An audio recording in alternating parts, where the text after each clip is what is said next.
figure I have to work a month and a half in order to pay for a month of living. Is the thing, you don't have any money for anything. When I lost my job at General Mills, it was a big lifetime change. I go from making $16 an hour to going to not being able to find anything, going on EI for a winter. Then that spring, I find a job and it's $10 an hour.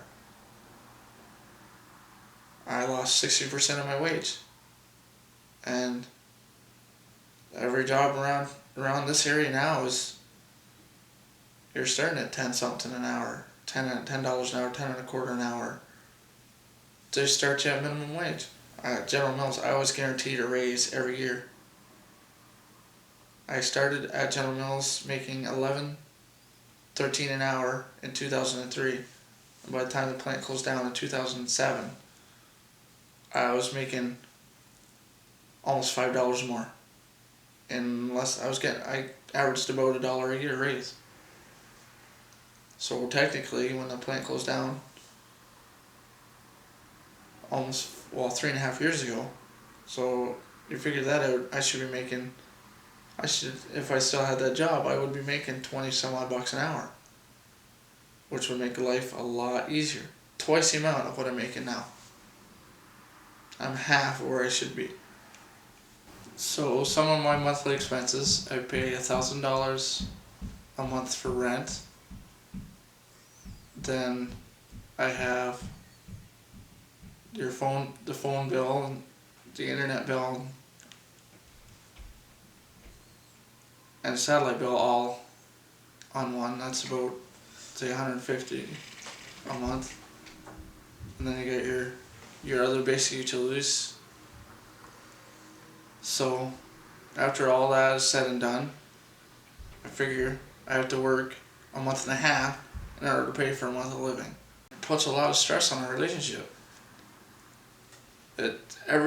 Nowadays, you have to be a 2-income family.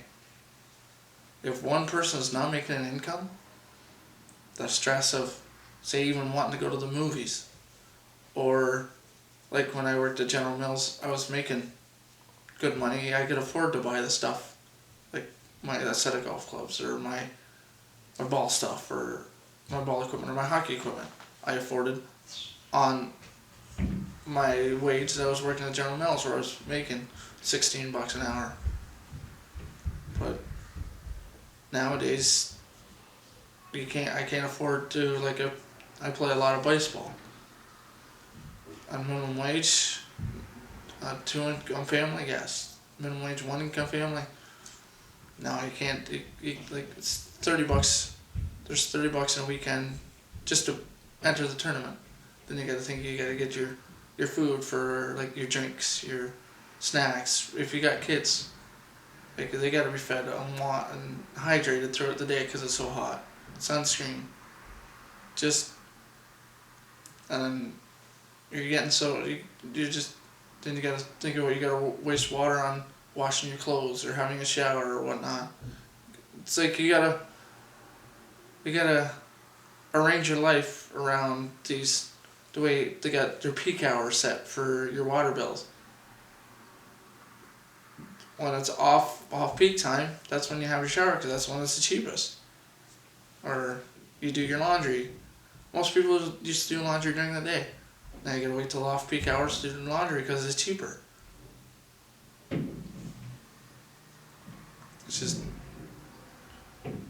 just makes everything so hard, and stress levels way up, and you're constantly fighting just because your stress level's so up about everything.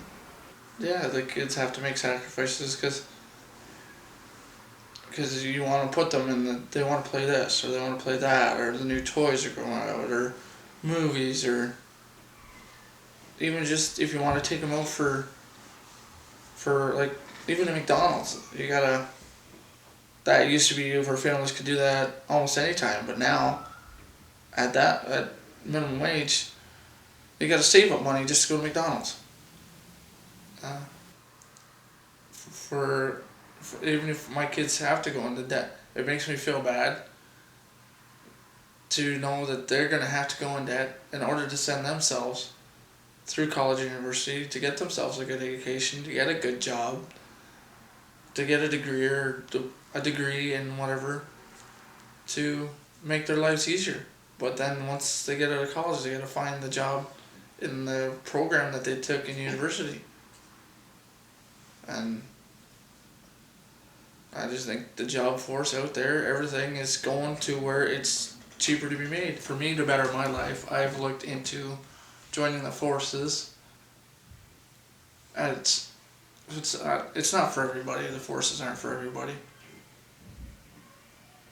I've already went and done the aptitude tests, and I've got a couple more tests to do. But the only thing with joining the military is you never know where you're gonna go. So sure, you're probably making better money, but you never know where you're gonna be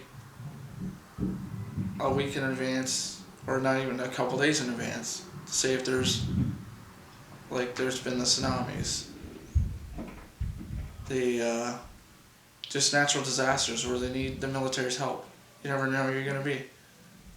It could be at home playing with your kids, and then within the next hour, you're getting a phone call saying you got this much time to pack up and get ready. You're getting shipped off to here. You're getting shipped off there. You get shipped off anywhere around the world within a 2-hour notice. That's, for me, that's scary because you don't know how long you're gonna be there, how unsafe it's gonna be, or for me, how long I'm gonna be away from my kids. If I was handed $1 million right now, what I would change in my life, I don't think I would change anything. It would just make it a lot less stressful. It would make everything a lot less stressful. Like I could afford, instead of renting the house, I could buy the house. And there's money I don't have to hand out to rent. I just have to worry about paying the bills, like all your necessity bills, which is more feasible. But who in their right mind is walking around giving out $1 million?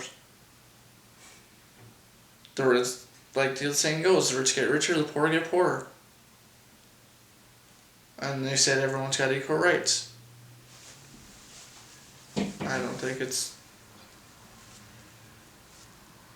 That's just my thought is just the rich seem to keep getting richer, but they always want all these tax cuts. Where do the tax cuts fall? The people on minimum wage have to make up for it.